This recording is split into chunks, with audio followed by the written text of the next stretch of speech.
కీర్తనల గ్రంథము 150వ అధ్యాయము 1-6 వచనములు.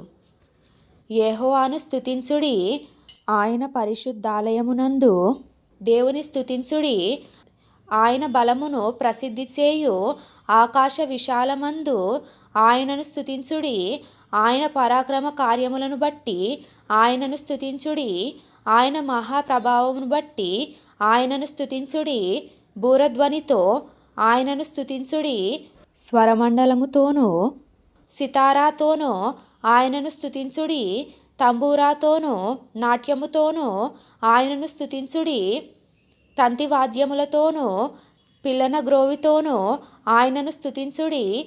మ్రోగు తాళములతో ఆయనను స్తుతించుడి.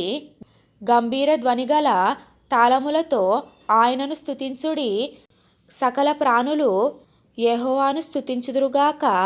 యెహోవాను స్తుతించుడి.